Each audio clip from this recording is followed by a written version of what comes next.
Quand j'étais petite, je refoulais totalement l'Afrique. J'avais aucune envie d'être africaine. C'était même un peu la honte pour moi. On m'avait dit 100 000 fois que les Noirs puent, que les Noirs vivent dans des arbres. Enfin, tu vois, les cris de singe à l'école. Au bout d'un moment, je me suis dit que c'était pas une bonne chose d'être noir, tu vois. Je suis née à Tawa, dans la Cambrousse, dans la brousse même, au Niger. J'ai été adoptée ensuite à 3 mois par des parents français. Et j'ai grandi en Normandie, dans une petite ville qui s'appelle Flers. Mon adoption, ça a été une découverte pour moi plus tard. Parce que dans ma famille, j'étais considérée comme un membre de la famille comme les autres, c'est-à-dire une personne blanche. Quand je suis arrivée en France, mes parents m'ont appelée Anaïs pour que je m'intègre. Et puis aussi parce que dans l'adoption, il y a le mythe de la page blanche, qui est de dire tu vas être dans une nouvelle famille, donc il faut faire table rase de ton passé. Pour t'adapter à cette famille, c'est préférable d'avoir un nouveau prénom pour repartir sur une nouvelle lancée. Une fois que je m'appelais Anaïs et que j'étais intégrée, dans la tête de mes parents, il n'y avait pas de problème en fait. Tu vois, mes parents, ils étaient très colorblind. Ils se disaient, non mais toi tu n'es pas noire, tu es blanche comme nous, tu fais partie de la famille, etc.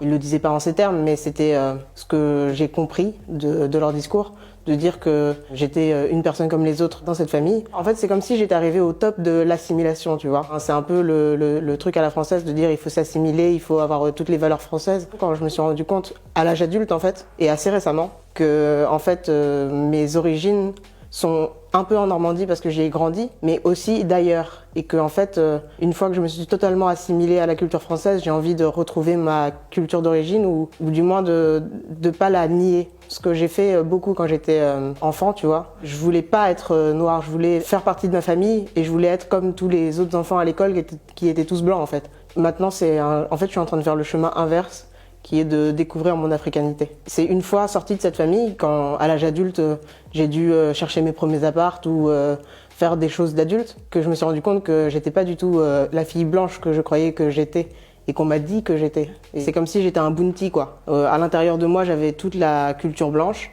et à l'extérieur, je me reconnaissais pas dans le miroir. Et pendant longtemps, le miroir, ça a été une épreuve pour moi. En psychologie, c'est assez connu, on se repère et on se reconnaît dans l'image de la mère. La mère étant blanche, je me suis reconnue en tant que personne blanche. Et j'avais beaucoup de haine de moi-même et en fait une envie de devenir blanche, qui allait au point que quand j'étais enfant, je déchirais les photos de moi bébé parce que je voyais un enfant noir et je voulais pas être cet enfant noir. Maintenant que je suis adulte, je me dis j'ai beaucoup subi de racisme en fait. J'ai eu plein de remarques, en fait, des micro-agressions, tu vois. Quand j'étais petite, je refoulais totalement l'Afrique. J'avais aucune envie d'être africaine, j'avais aucune conscience d'être africaine, de ce que ça voulait dire. C'était même un peu la honte pour moi dans ma tête d'être africaine, parce que on m'avait dit 100 000 fois que les Noirs puent, que les Noirs vivent dans des arbres, enfin tu vois, les cris de singe à l'école, enfin tu vois, tout ce qu'on peut vivre comme micro-agression, mais quotidienne en fait. Au bout d'un moment, je me suis dit que c'était pas une bonne chose d'être noir, tu vois.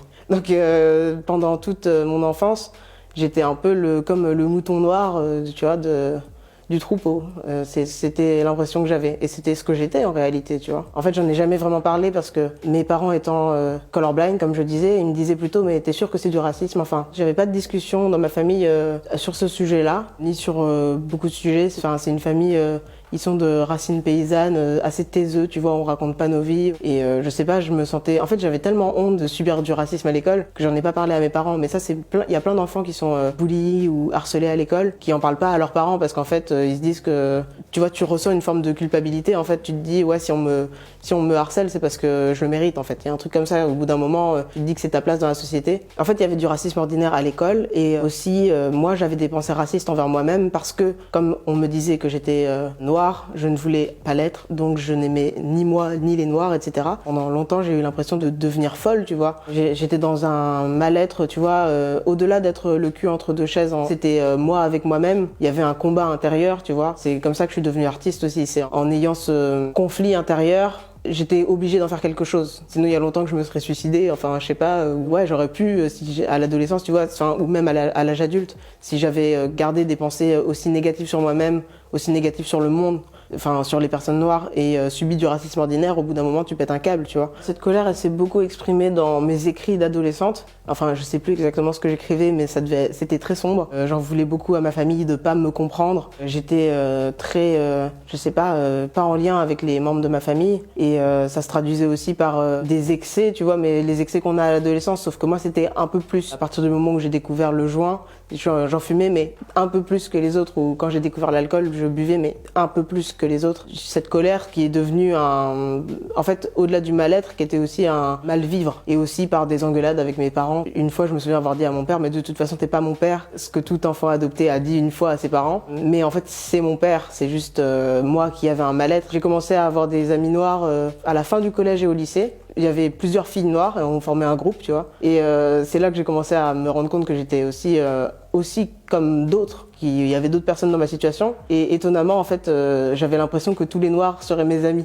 Finalement, arrivé à l'âge adulte, je comprends que c'est plus nuancé que ça. Je m'identifiais beaucoup à des personnalités noires, mais enfin, il y en a pas beaucoup en France. Enfin, il y en avait pas beaucoup à l'époque. Je m'identifiais beaucoup à Nina Simone. Et en fait, dans ma tête, c'était soit je deviendrais femme de ménage, soit je deviendrais Nina Simone. Parce qu'en fait, autour de moi, les seules personnes noires que je voyais, c'était des femmes de ménage. Et du coup, je me disais que c'était ça les deux options, en fait, pour moi. Je me reconnaissais pas en, je sais pas, des professeurs, il y avait pas de profs noirs, il y avait pas de médecins noirs dans la ville. Enfin, tu vois, il y avait personne de noir qui pouvait être un modèle ou un exemple que j'aurais pu suivre dans mon entourage, en fait. Et c'est là que j'ai commencé aussi à me construire en tant que personne et en tant qu'artiste aussi. En cours, on avait lu L'existentialisme est un humanisme, qui dit que, donc, en gros, on peut devenir qui on rêve d'être ou qui on veut. On peut créer sa vie. Et c'est là que j'ai commencé à faire des chansons.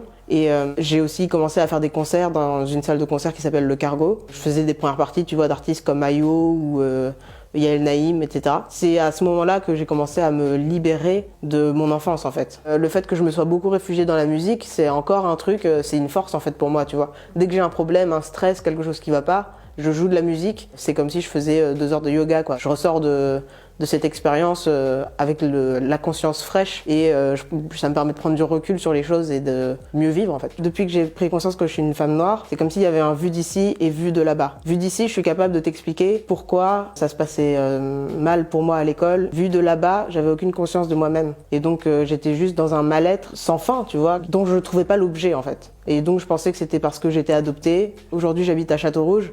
Et là, j'ai complètement anesthésié mon mal-être en vivant dans ce quartier, parce que c'est le quartier noir à Paris. Mais c'est pas quelque chose que je me suis formulé. En fait, quand j'ai découvert le quartier, je me suis pas dit « Oh, waouh, magnifique, tout le monde est noir, je suis comme tout le monde ». J'étais plutôt même dans un truc de me dire « Waouh, il y a que des noirs, c'est peut-être un quartier dangereux », parce que dans la vision que j'avais enfant ou adolescente, à force d'être imprégnée de racisme, j'avais moi-même des pensées racistes, on va dire. Du coup, je me disais « Ouais, est-ce que c'est pas dangereux de vivre ici ?» Et c'est au fur et à mesure du temps, à force d'y vivre, et en rencontrant aussi des gens là-bas, tu vois, tout simplement parce qu'en fait dans la rue les gens se parlent et en rencontrant certaines personnes, je me suis dit ouais, en fait ici c'est chez moi, j'ai plus de mal-être, en fait, je me sens même si j'ai pas du tout je comprends pas le Wolof, je comprends aucune langue qui peut être parlée, mais j'ai l'impression d'en faire partie, enfin d'être chez moi. Je sais pas, je me suis pas levée non plus un matin en me disant j'ai plus honte de moi-même, tu vois.